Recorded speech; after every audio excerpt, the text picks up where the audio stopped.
I'm Scott Loughlin. This is the Data Chronicles, and here are your data points. Today, we are discussing the role of law enforcement in cyber. For those in the cyberspace, whether you're in legal, compliance, IT, InfoSec, communications, wherever, you know that a successful incident response requires a coordinated effort among multiple stakeholders across an impacted organization, and with the strong support of third-party consultants like forensics, outside counsel, and others. One question often arises: what is the role of law enforcement in all of those efforts? If cyber events are often the result of criminal behavior, when should companies contact law enforcement? How can law enforcement help? And which agency or which law enforcement arm should they contact? And frankly, sometimes are there concerns with contacting law enforcement in these settings? These are really good and important questions. And so I'm really happy to have two people to discuss them on today's podcast. Joining me today are Amit Kachhia-Patel, Assistant Special Agent in charge for the cyber branch of the FBI's New York office, and Peter Marta, my cybersecurity partner, also based in New York. Amit, Pete, welcome to the podcast. So Amit, maybe I can ask you to get us started. Maybe at a high level, what is the FBI's role in cybersecurity and incident response? Great. Scott, once again, thanks for having me. So let me clearly define what the FBI's role is. So PPD 41, which came out in 2015 or so, was a presidential policy directive laid out that the FBI is the lead investigative agency when it comes to cyber incidents. And what that means is that takes kind of three forms. So we provide incident response services to companies with a view towards investigative leads. And that can take a couple of different forms. It may be a simple interaction where we get a call either through a third-party counsel or from the company themselves telling us about a particular incident that they may have.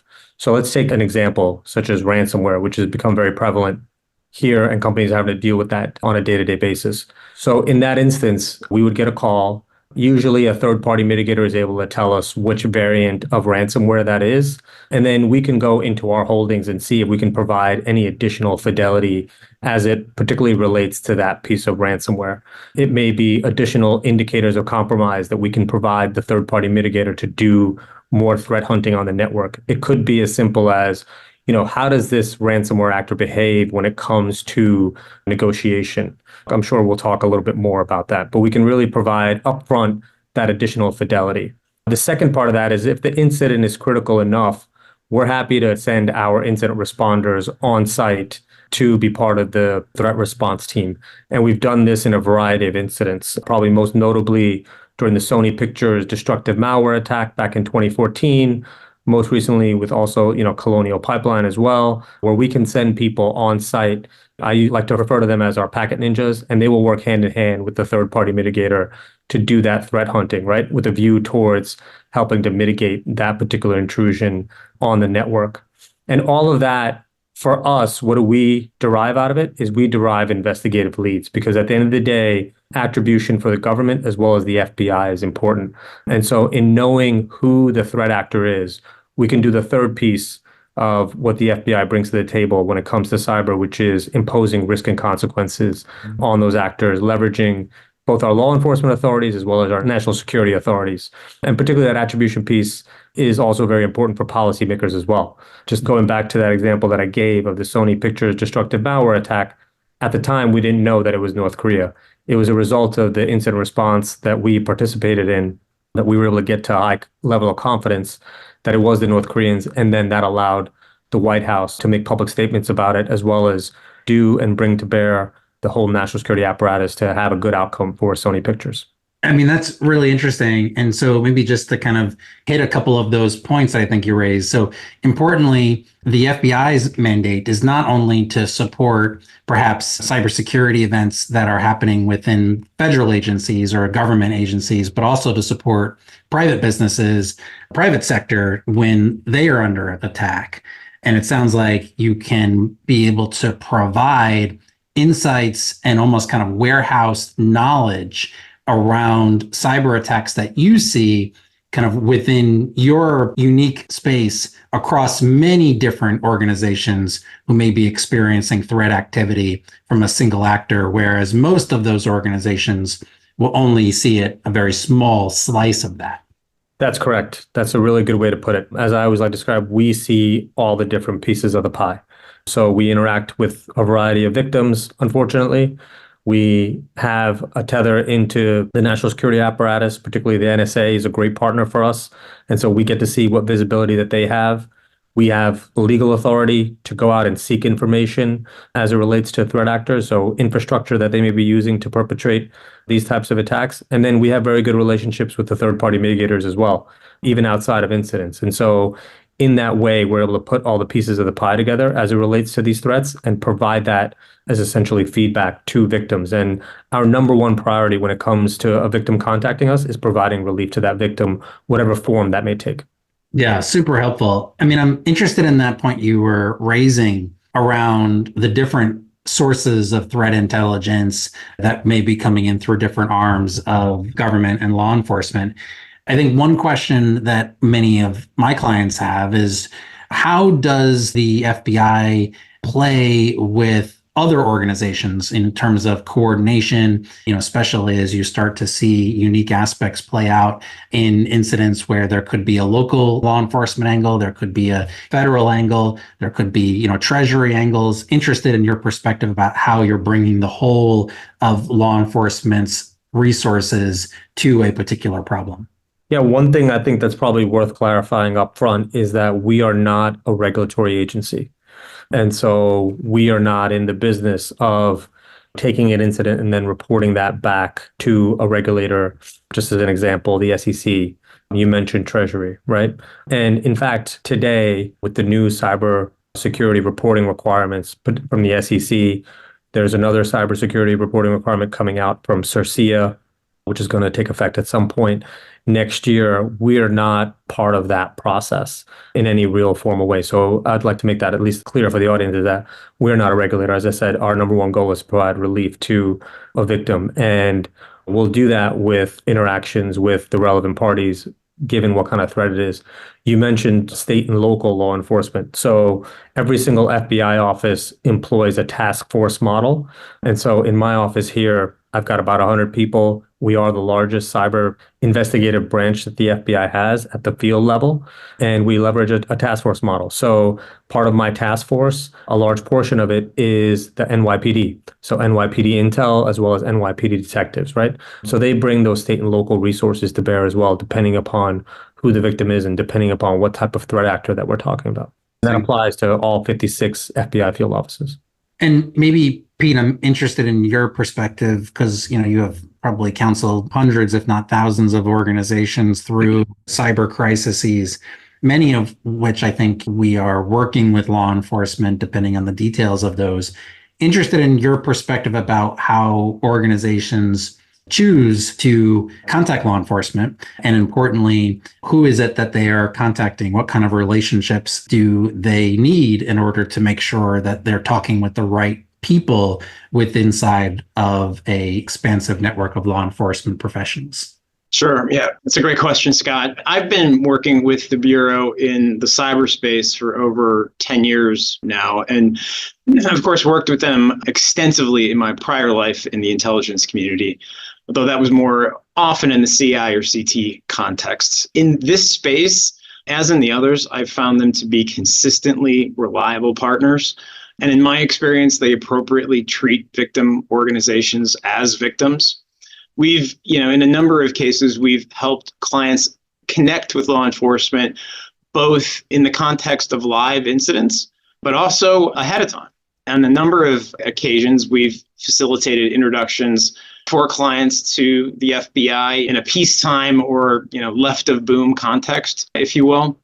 As in so many areas of cyber incident response, I'm strongly supportive of doing as much work as possible ahead of time, right, before a major incident happens, so that in a crisis, you can have a laser focus on responding to and recovering from an incident. And in my view and experience, outreach to law enforcement is one of those action items you can tackle ahead of time. And Amit and his colleagues at the FBI field office in New York and other field offices have always been flexible and generous with their time. We've brought clients to field offices. In many cases, the Bureau is willing to come to a client's office. They give threat briefings. They've explained the FBI's role in incident response, and even in some cases help dispel some common myths about cooperation with law enforcement in this space. And then, of course, when incidents do happen, Amit in particular and his team have been consistently reliable partners. They're often able to quickly respond, usually at inconvenient times, nights, weekends, holidays, and they're able to direct us to the right resources at the Bureau. So that's whether, an example given earlier, whether it's a designated field office because maybe we're dealing with a particular variant of ransomware, or to headquarters. That's super helpful, Pete. And I'm interested in your perspective if you have any suggestions for our listeners about how they can both create and strengthen their relationship with the Bureau. I think at this point, a number of CISOs have had contacts with the FBI to start building out those relationships. But importantly, relationships with the FBI, in my experience, work like any other relationship. It has to work in both directions in order for it to be really meaningful. Interested in your perspective on where you feel like you can provide the most value to a private sector company in building out that relationship and allowing for that exchange of information. Yeah, in terms of building out that relationship, for the listeners out there, if you don't have an existing relationship with your FBI field office, or if you don't know where to start, I think it's really as simple as Googling that office as main number, right? And then you'll get routed to somebody and just say that you want to talk to a person in the office that specializes in cybersecurity and computer intrusions. And you'll be put in touch with somebody, and I'm sure they'll be more than happy to have a conversation. And that can be just to have a meet and greet outside of an actual incident and establish that relationship. We do a lot of outreach. Obviously, I'm here today with you all, but we'll do proactive outreach as well, where we'll come into a company, particularly around, cybersecurity month or any sort of like cyber awareness training they may be putting on. And we're happy to walk through and talk about threats and what we're currently seeing and how best to kind of try to thwart those threats at a network level, and then how to engage with the Bureau as well. The other thing that we'll do as well, if a relationship has already been established, is we're happy to be written into that particular incident response plan and then participate in any tabletop exercises that company may be putting on as well. So that it's clearly defined, who is going to be the POC for us at the FBI. And then when an actual incident happens, like what is their role going to be? And then really, particularly for the decision makers in the company, getting them a very clear understanding and crisp understanding of what our role is and is not. Yeah, interesting. I think another challenge that often comes up is I think organizations maybe now are more amenable to contacting law enforcement. I want to get into that dynamic in a second. But before doing so, I think one key question is like, well, okay, we know who perhaps to contact because we have built out those relationships. We made those early on investments to know, who was our go-to to be able to get routed to the right group of specialists. The second question is usually when. And, obviously in connection with an incident, oftentimes you're working with imperfect information and you are perhaps seeing a lot of smoke, but you haven't yet seen the fire. And so interested in your perspective on when do you feel like the right time is to contact you all where you can have the most help in terms of the assistance? Yeah, so obviously we can't respond to every single phishing email that a company gets. And so I would recommend to people that when they're looking for more fidelity about an incident, that's the time to call the FBI. So I'm sure every company, particularly the ones that are a little bit more mature, they are going to have a priority mechanism for incidents, right? So an incident that rises to, let's say, like a mid-level in terms of priority, right? Where an actor has actually done more than some sort of initial intrusion vector where, they have escalated privileges on the network, just as an example. Then starting to have that conversation to say, hey, who is this actual actor that's trying to get into our network, right? So if you've got some IOCs, we're happy to take them and see if we can give you that additional fidelity. And it's good for us to kind of know as well, the types of actors that are out there that are trying to do this activity in, particular areas. So I would say, use some sort of like prioritization model. And when an incident rises to a level of priority for your network defenders, that's the time to have a conversation with the FBI. I mean, the other part of this is there's the obvious ones, right? Is that you wake up and there's been a ransomware attack and you can't get access to your systems. You're experiencing, a DDoS attack that is persisting and that your third party is not able to necessarily mitigate right away. You're being extorted, right? So those are kind of the obvious ones. And then I'm happy to talk about nation states there too. I think those are a little bit more where there's got to be, I think, probably some more discussion in terms of like when you might want to call the FBI. Yeah, I mean, interested in that question, and perhaps maybe to further it is not all organizations are in the same industry, and some of those industries probably play more of an important role in the day-to-day functioning of American society and American organizations, right? We have labels and designations of critical infrastructure for a reason. And that's because if the compromise of some of that infrastructure occurs, it could have drastic impacts on the American way of life and health and safety and well-being of folks. Interested in your perspective about how that risk calculus should maybe differ between organizations perhaps who are in a sector where they may have obviously a significant business impact if they're compromised versus those who are perhaps running a public utility or that would compromise could bring down significant amount of infrastructure in that region. How does that risk calculus play out when working with law enforcement? Yeah, so I think as you were talking in terms of that priority, right, we talked about what the obvious ones were where you would call the FBI. The ones that may not be so obvious, and me and Pete actually have talked about this just recently, is if you had a 0-day leveraged against your company. So this is a compromise that happens through a vulnerability that is not where a patch doesn't exist.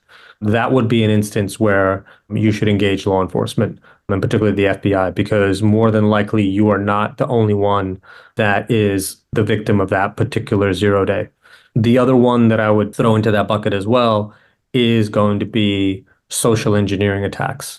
So this is where your folks have been contacted by a threat actor and essentially are trying to be socially engineered into providing their username and password along with their two-factor. And I can talk about, specific examples of kind of how that happens, but I think those are the two maybe not so obvious ones where you would want to engage with the FBI.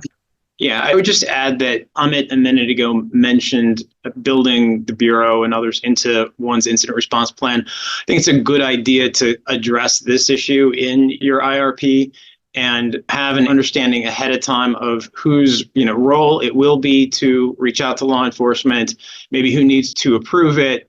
I'll put a plug in for legal being involved in that decision. Sometimes what we find is those protocols are not written down or they're less than clear or there's just some confusion around it. And what will happen in an organization is people like to be involved, people want to help out, and you might have 2 or 3 people who have a law enforcement background. And what do they do in these situations if there's not a clear protocol? They pick up the phone and they call their friends at their old place. And so eventually we get involved, and sometimes we inherit a situation where now we have 3 different conversations going on with different agencies. The message isn't coordinated. Nothing's been approved. So just wanted to put a plug in for including a decision protocol and roles and responsibilities in this area in your incident response plan.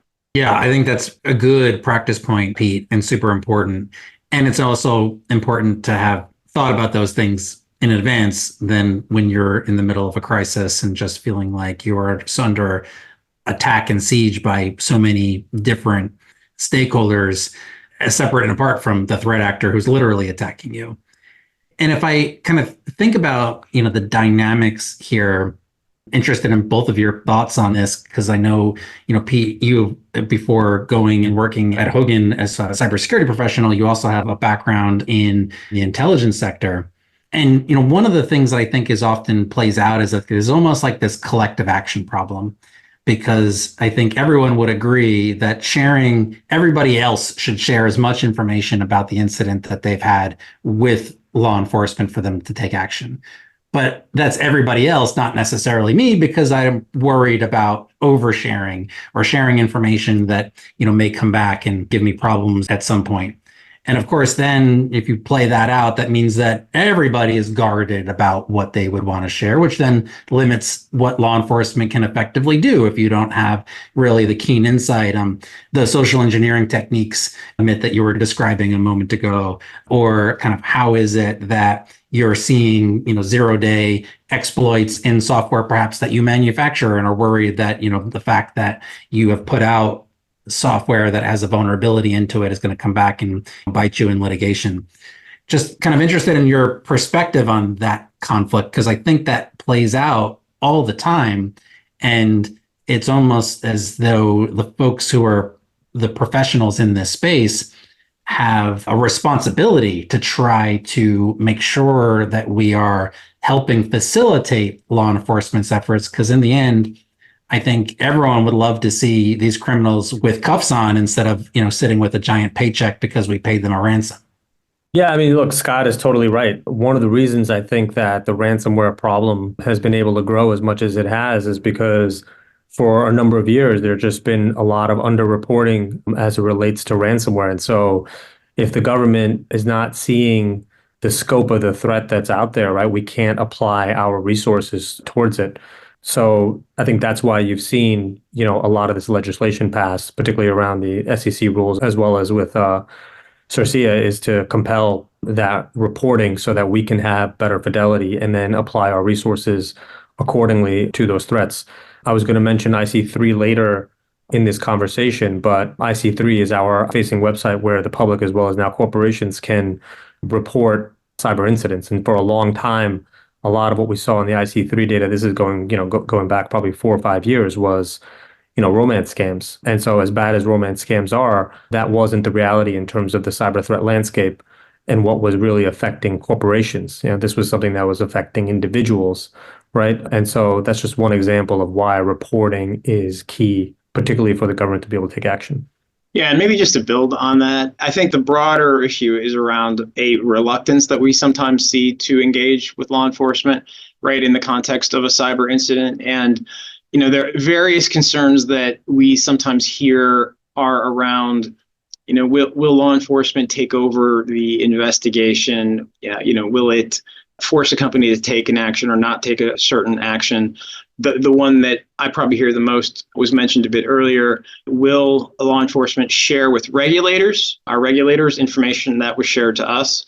So we do sometimes see a reluctance to engage with law enforcement. I would say the majority of our clients eventually get comfortable with doing so, though that can be harder with some non-US clients. And I have my own perspective in this area, having spent a number of years as an in-house lawyer in the financial sector. I think that some of that reluctance, where it does exist, is potentially informed by companies and in particular in-house legal teams' experience with working with the government in other contexts, right? So in some other contexts, interactions with government entities can be somewhat adversarial, or at least less than pleasant, whether you're talking about DOJ or the SEC or the FTC or other regulators. And that can involve massive investigations that require enormous dedication of time and resources, which companies obviously want to avoid if they can. I think that while that could be possible in the context of a cyber incident, that has not been my experience, our experience. I have not seen, for example, FBI or other law enforcement share information that a company provides during the course of a cyber incident response with a company's regulators. I think that is unlikely to occur in the vast majority of the cases.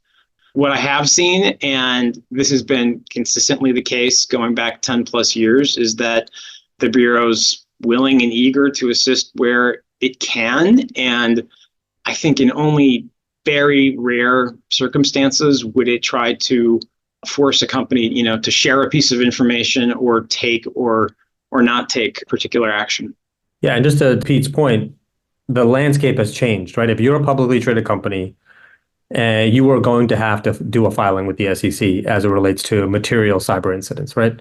So you don't really have a choice there, right? It's your interpretation of material, right? And a lot of the incidents that I've seen, particularly the ones that make the news and stuff up, and they're going to be material incidents, right? Not, the nightly news, but that are trending within like cyber news.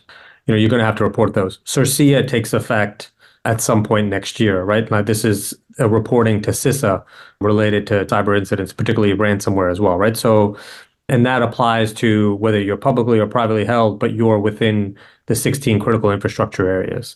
And so more and more companies, are not going to really have an option. And there's a notion of the Bureau based on a lot of, the TV shows and everything that are out there that we're going to show up in raid jackets, in our vests, be hauling away servers. I wish I could put up the slide for you. We've got a pretty good, funny slide about, that particular kind of notion. But I mean, the fact of the matter is we don't want to do that, right? I mean, it is really labor intensive to take a server that's, terabytes large and then for us to have to go through that, right? We're more than happy to have, your third party mitigator go through that and just tell us what the derivative information is based on that server. So like I said, our main goal is to provide some additional fidelity. And from that, we take away maybe some additional visibility, and then we can do what we do.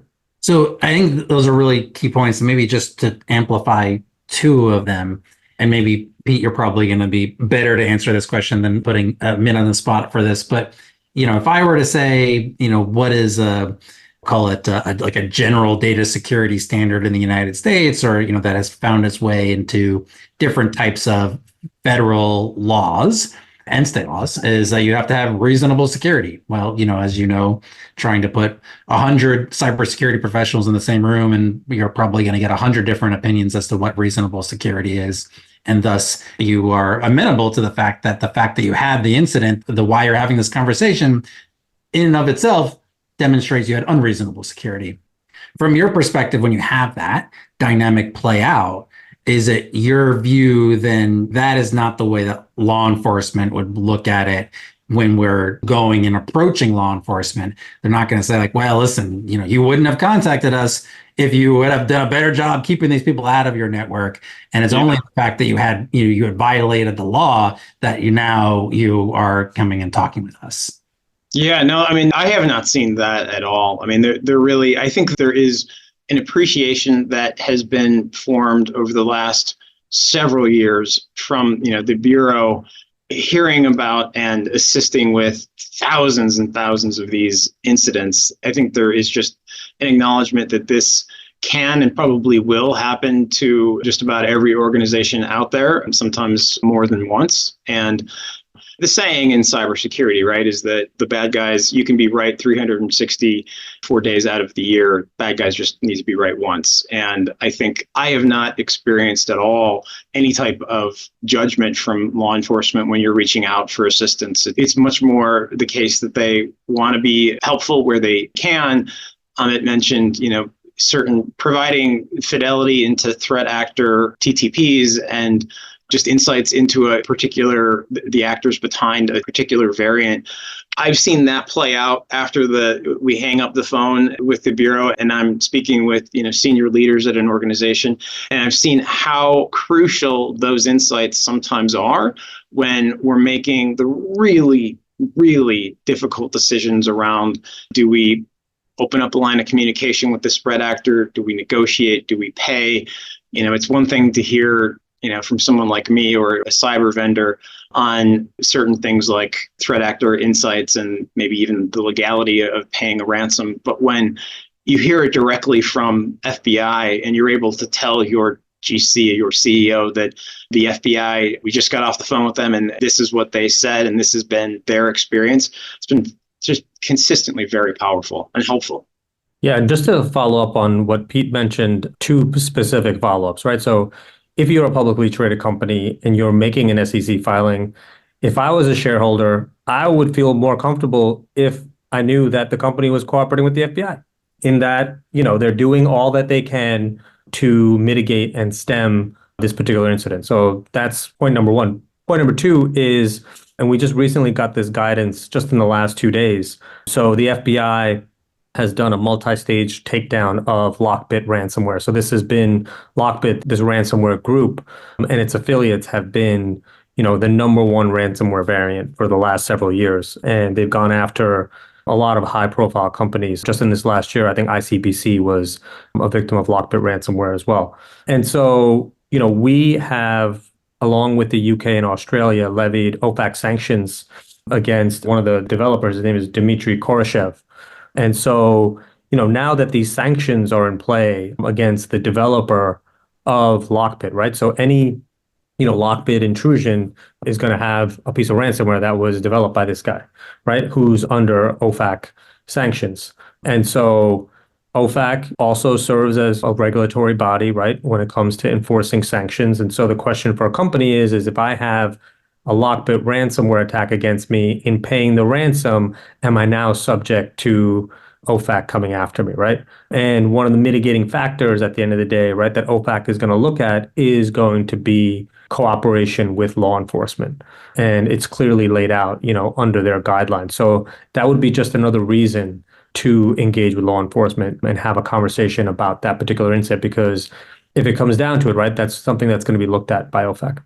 That's exactly right. Yeah, the OFAC guidance that came out in October 2021, and again, a year later in October 2022 said exactly that they're going to look at an organization that makes a payment decision. They're going to view their decision to notify and cooperate with law enforcement as a mitigating factor. And then the other thing I would add is, in addition to that, yet another reason to consider law enforcement outreach is if you have a cybersecurity insurance policy, your insurer is likely going to ask for whether you notified your insurer, and there's often an expectation that you have notified law enforcement, and they'll ask for proof that you've done so.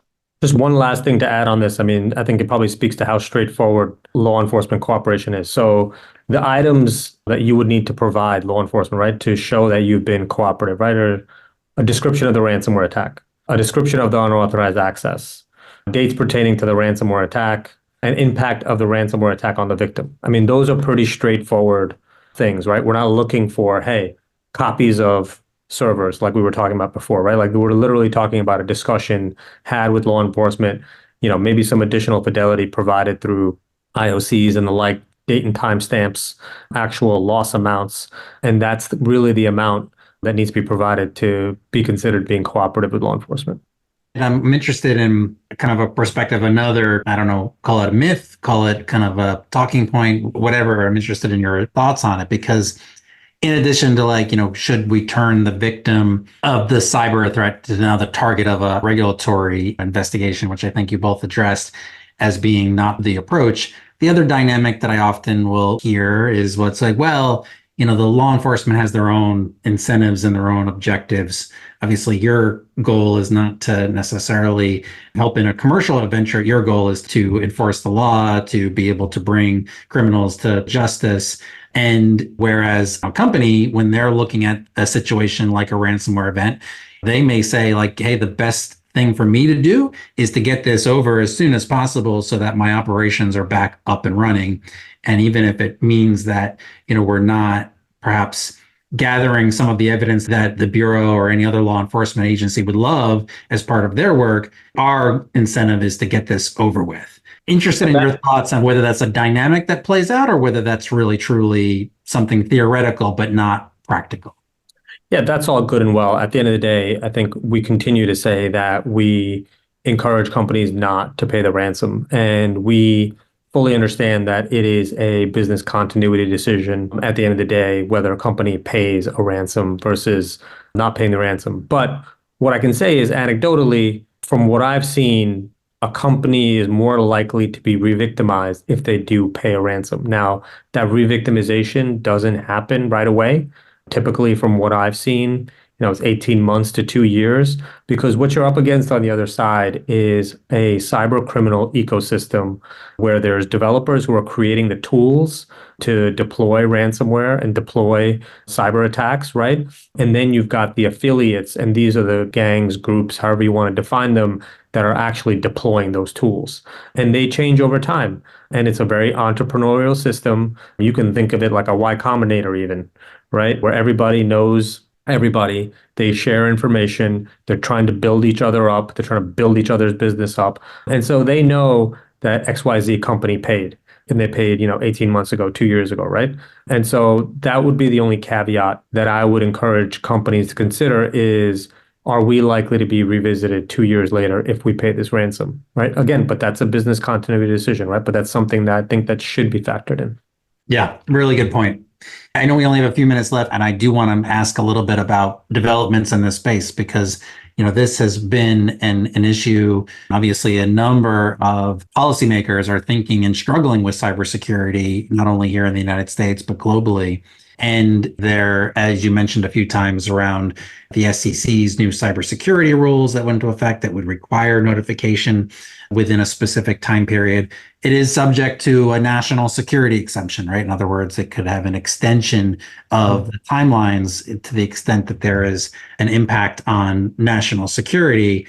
And I think it's left to the FBI to kind of help sort through about when is an event going to have a national security impact, when is it not. You mentioned earlier about the landscape with respect to nation states. Interested in your perspective on how you're thinking about the national security angle to cybersecurity and how that then runs into very real and specific requirements that organizations have for reporting. Yeah, in terms of getting that exemption, you need to clearly define a national security. It's a national security exemption, right? And so the Bureau is going to be the one really to help you out in making that determination because we have the most fidelity into nation state threats. And so one of the ones that may not be so obvious, we talked about 0 days, but 0 days typically are leveraged by nation state actors.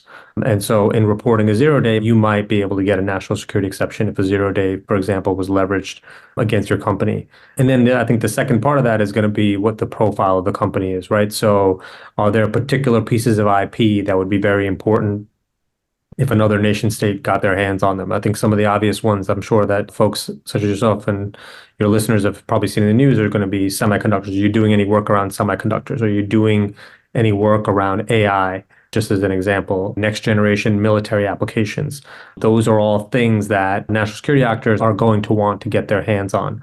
So that would be another bucket. And then that third bucket would be, where do you sit in terms of critical infrastructure? That is also going to be something that's important. The FBI, along with the FBI director, for a large portion of this first half of the year, has spent a lot of time talking about Volt Typhoon. Just as an example, this is a Chinese actor that has gone after U.S. critical infrastructure. So I would factor all of those things in, along with the type of incident that you're seeing, to then have a conversation with the FBI about whether you can seek a national security exemption in reporting. Is it fair to say that those are going to be granted fairly rarely or very rarely? Yeah, very rarely. I mean, These SEC rules have come out, and I have not had anyone come seek that exemption thus far, at least here from where I sit in my area of responsibility. But, as people become more comfortable with the SEC rules, I mean, right now, I think people are just really trying to get their hands around, like, what is a material cyber incident, right? Versus what is not a material cyber incident. And then I think we're going to see more in terms of, national security exemptions. Yeah, interesting. Maybe also interested in your perspective about how law enforcement may be involved in working through kind of some of the CERCIA proposed rules. I think, Pete, maybe if I'm remembering correctly, we're expecting those probably in 2026. How do you see that as being another overhang for reporting obligations, especially, as organizations are trying to, weigh the national security risks of reporting together with the very real issues around their operations of the critical infrastructure sector that they support? Yeah, I mean, look, unfortunately for companies, right, this is just more regulation that they're going to have to deal with. I will say, you mentioned the SEC, you mentioned CERCIA. It obviously does not involve the FBI, right? Because you're not reporting directly to us. And this whole conversation that we've had today has been around having a discussion with the FBI. So despite these regulations and having to report to CISA through CERCIA, having to report to the SEC, folks should still pick up the phone and call the FBI because you will get a response sooner rather than later, as opposed to a filing. And then, it's just really pro forma at the end of the day. Obviously, if it's a severe incident, you're going to get a lot more traction with other federal agencies, particularly CISA as well. But on a day-to-day basis, if you want to have some of that fidelity and all the things that we talked about, I would encourage everyone to still pick up the phone and have that conversation with their local FBI office.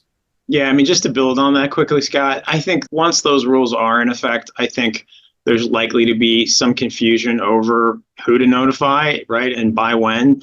I think that there's sometimes a belief in the private sector that there is seamless coordination and sharing of information between and among government agencies. And I know from my time in the government that that's definitely not always the case.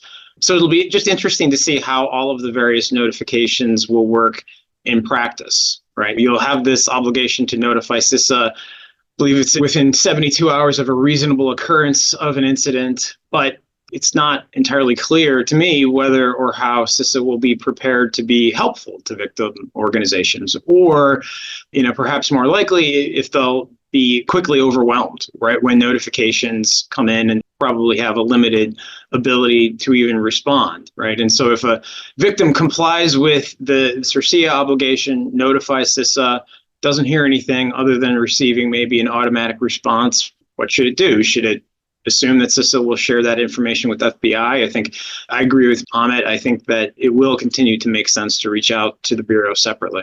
Yeah, I mean, maybe just to finish up on that thought, right? I have dedicated investigators whose full-time job is one specific cyber threat.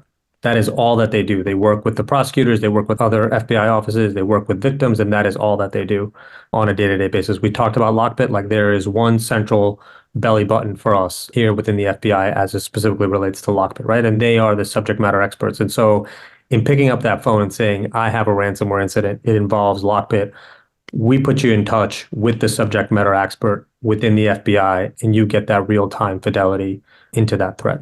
Also sounds like it's, with the growing list of organizations we need to notify, it's really important to have an offline set of contacts so that we can be able to make sure we can do that. Yep. Maybe last question, interested maybe in both of your thoughts here, because the cyber space is just, it feels like it's constantly evolving. And when I first got into this, it felt like we were just working with criminals who didn't have high IQs and were just basically like looking for, someone who had worse security than they did. And that was the victims. And now we increasingly see that it's hard to really gauge the level of sophistication, coordination, kind of the dedicated and specific ways that threat actors are looking to compromise networks through social engineering, through uses of AI, through a variety of other threat techniques. Interested, maybe starting with you, is how have you seen this space developed, and kind of where are you thinking it may go, especially with the election season, coming full force in front of us?